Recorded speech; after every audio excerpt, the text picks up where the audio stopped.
প্রকল্পের বড় সিদ্ধান্ত নিল রাজ্য সরকার, যেখানে যেখানে আর্থিকভাবে দুর্বল অংশের মানুষদের মুখে হাসি ফুটবে। তো কি সেই প্রকল্প, কারা কারা সুবিধা পাবে এই প্রকল্পে, তো রাজ্যের কোন কোন জেলা বা শহরগুলিকে এই প্রকল্পের আওতায় আনা হয়েছে, তো কি কি সুবিধা পাবেন, বিস্তারিতভাবে আলোচনা করব আজকের এই ভিডিওতে। তো ভিডিওটি শেষ পর্যন্ত দেখতে থাকুন, অবশ্যই ভিডিওটি উপকারে আসবে। ভিডিও ভালো লাগলে অবশ্যই ভিডিওটিকে লাইক করে দেবেন, বন্ধুদের সাথে শেয়ার করে দেবেন এবং এই ধরনের লেটেস্ট আপডেটগুলি সবার আগে পেতে চ্যানেলটিকে সাবস্ক্রাইব করে পাশের বেল আইকনটি বাজিয়ে দেবেন। তো চলুন দেখে নিয়ে যাক আজকে এই গুরুত্বপূর্ণ আপডেটটি সম্বন্ধে। দেখুন, এখানে বলা হচ্ছে যে লোকসভা নির্বাচনের আগে বড় সিদ্ধান্ত নিল রাজ্য সরকার। রাজ্যের সমস্ত পুরসভা, শহরতলি ও মম্বল এলাকায় বসবাস করা আর্থিকভাবে দুর্বল অংশের মানুষদের মুখে হাসি ফোটাতে এবার তাদের নিজ ভূমি, নিজ গৃহ রাজ্য সরকার এইসব মানুষদের মধ্যে যাদের নিজেদের বাড়ি নেই তাদের হয়ে রাজ্য সরকার জমি দেবে বা বাড়ি নির্মাণের জন্য অথবা তাদের হাতে সরাসরি বাড়ির চাবি তুলে দেবে। তো আশা করি এখানটা থেকে বুঝতে পারছেন যে নিজ ভূমি, নিজ গৃহ বলে একটি যে প্রকল্প, সেই প্রকল্পটি এর মাধ্যমে যেসব মানুষদের নিজেদের বাড়ি নেই অথচ রাজ্য বাড়ি করার মতো তাদের সেরকম কোনো জমিও নেই, সেক্ষেত্রে কিন্তু রাজ্য সরকার বাড়ি করার জন্য টাকা দেবে এবং যদি তার বাড়ি করার জন্য কোনো রকম কোনো তার জমি যদি না থাকে সেক্ষেত্রে কিন্তু একদম বাড়ি তৈরি করে তার হাতে চাবি তুলে দেবে, এমনটাই কিন্তু এখানে বলা হচ্ছে। তো এখানে বাড়ির চাবি তুলে দেবে এমনটাই কিন্তু এখানে বলা হচ্ছে। তবে আর্থিকভাবে দুর্বল অংশের মানুষদের বলতে এক্ষেত্রে চিহ্নিত হবেন তারাই যারা সরকারের কাছে খাতায় কলমে ইকোনমিক্যাল উইকার সেকশন বা ইডব্লিউএস তালিকায় ভুক্ত হয়ে আছেন। ভালো করে এই জায়গাটা একটু খেয়াল করুন। তো যাদের ইকোনমিক্যালি উইকার সেকশন বা ইডব্লিউএস তালিকায় ভুক্ত হয়ে আছেন তারাই কিন্তু এই প্রকল্পের সুবিধা পাবেন। তো এদের মাথার উপর পাকা ছাদের পাকাপাকি বন্দোবস্ত করে দেওয়া হবে পুরোপুরি রাজ্য সরকারের টাকাতেই। সরকারি খাস জমি কিংবা বিভিন্ন দপ্তরের হাতে থাকা জায়গা তুলে দেওয়া হবে ওই ভূমিহীনদের হাতে। কোথাও তেমন সুযোগ না থাকলে বিকল্প আবাসনের ব্যবস্থা করবে রাজ্য সরকার। নবান্ন সূত্রে জানা গিয়েছে ইডব্লিউএস তালিকাভুক্তদের মধ্যে যাদের নিজেদের বাড়ি নেই তাদের মাথার উপর পাকা ও নিজস্ব ছাদ করে দিতে সিদ্ধান্ত নিয়েছেন মুখ্যমন্ত্রী মমতা বন্দ্যোপাধ্যায়।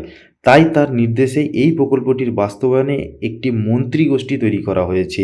সেই মন্ত্রিগোষ্ঠীতে রয়েছেন রাজ্যের পুর ও নগরোন্নয়ন মন্ত্রী ফিরহাদ হাকিম, রাজ্যের অর্থমন্ত্রী চন্দ্রিমা ভট্টাচার্য, বিদ্যুৎ মন্ত্রী অরূপ বিশ্বাস এবং আইনমন্ত্রী মলয় ঘটক।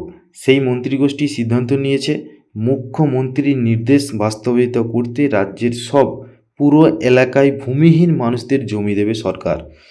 তো রাজ্যের যেখানে যেখানে পুরসভা এলাকা রয়েছে সেই পুরসভা এলাকার মানুষদের জমি দেবে সরকার। আর যেখানে জমির দাম বেশি কিংবা একলপ্তে বড় এলাকা পাওয়া মুশকিল সেখানে গড়ে দেওয়া হবে আবাসন, অর্থাৎ যেখানে জমির দাম বেশি সেখানে কিন্তু সরকার নিজে থেকেই বাড়ি তৈরি করে দেবে। তো কলকাতা, হাওড়া, বিধাননগর সহ একাধিক জায়গায় নিজস্ব খরচে বহুতল গড়ে দেবে রাজ্য সরকার। উত্তরবঙ্গ এবং দক্ষিণবঙ্গ ও জঙ্গলমহল এলাকায় সরকারি জমি তুলে দেওয়া হবে ভূমিহীনদের হাতে।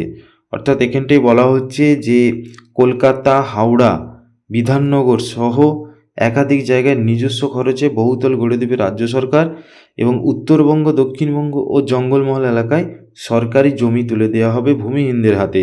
তো তার জন্য জেলা শাসকের অধীনে থাকা ভূমি বন্টন কমিটি প্রতিটি জেলায় এমন জমি চিহ্নিত করবে, সে ব্যাপারে যাবতীয় তথ্য দেওয়া হবে প্রশাসনকে। নবান্নের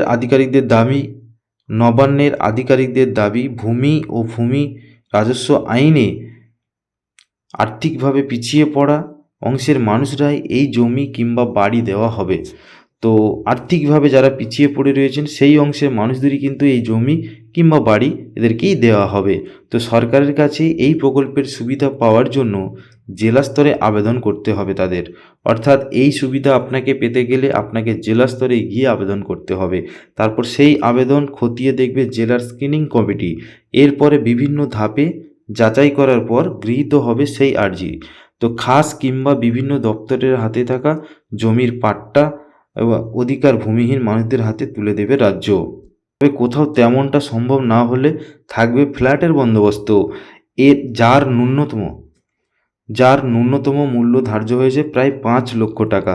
সেটির মালিকানা তুলে দেওয়া হবে আবেদনকারীর হাতে। তো ভূমিহীন মানুষদের দিয়ে সার্বিক আর্থসামাজিক উন্নয়নের লক্ষ্যেই এই পদক্ষেপ। এটি আগামী দিনে বাংলাকে দেশের মধ্যে মডেল হিসেবে তুলে ধরবে, এমনটাই মন্তব্য করছেন মাননীয় মুখ্যমন্ত্রী মমতা বন্দ্যোপাধ্যায়। অর্থাৎ আপনারা এই প্রতিবেদনটি থেকে বুঝতেই পেরেছেন যে নিজ ভূমি নিজ গৃহ প্রকল্পের জমি নয়তো সরাসরি বাড়ি দেবে রাজ্য সরকার।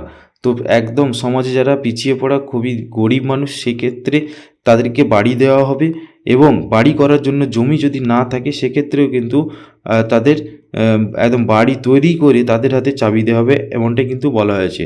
তো এখানটা একটু ভালো করে একটু খেয়াল করবেন যে রাজ্যের সমস্ত পৌরসভা, শহরতলি ও মফস্বল এলাকায় বসবাস করা আর্থিকভাবে দুর্বল অংশের মানুষদের মুখের হাসি ফোটাতে এবার তাদের নিজ ভূমি নিজ গৃহ রাজ্য সরকার এই সব মানুষদের মধ্যে যাদের নিজেদের বাড়ি নেই তাদের হয়ে রাজ্য সরকার জমি দেবে বাড়ি নির্মাণের জন্য, অথবা তাদের হাতে সরাসরি বাড়ির চাবি তুলে দেবে।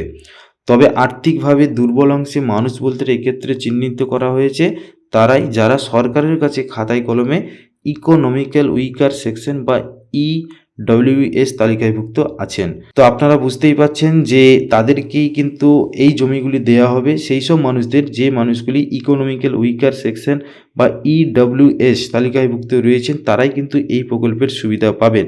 তো এই প্রকল্পের সুবিধা বিভিন্ন জেলার পৌরসভা যেগুলি রয়েছে সেখানেও সুবিধা পাবে, সেখানকার মানুষও সুবিধা পাবে এবং বিভিন্ন শহরতলির এলাকার মানুষেরাও কিন্তু পিছিয়ে পড়া মানুষরা তারাও কিন্তু এই প্রকল্পের সুবিধা পাবে। তো এই ছিল আপনাদের জন্য একটা গুরুত্বপূর্ণ আপডেট। আর এটা বলে রাখি, এই প্রকল্পের জন্য আবেদন করতে হলে আপনাকে জেলা দপ্তরে গিয়ে আবেদন করতে হবে, এটাই কিন্তু এখানে বলা হয়েছে। তো এই প্রকল্প সম্বন্ধে পরবর্তী আপডেট যদি আসে তো অবশ্যই আমরা ভিডিওর মাধ্যমে আপনাদের সামনে তুলে ধরবো। তো আজকের মতো এখানেই, এই ধরনের আপডেটগুলি সবার আগে পেতে চ্যানেলটিকে সাবস্ক্রাইব করে পাশের বেল আইকনটি বাজিয়ে দেবেন। ধন্যবাদ, দেখা হচ্ছে পরবর্তী আপডেটে।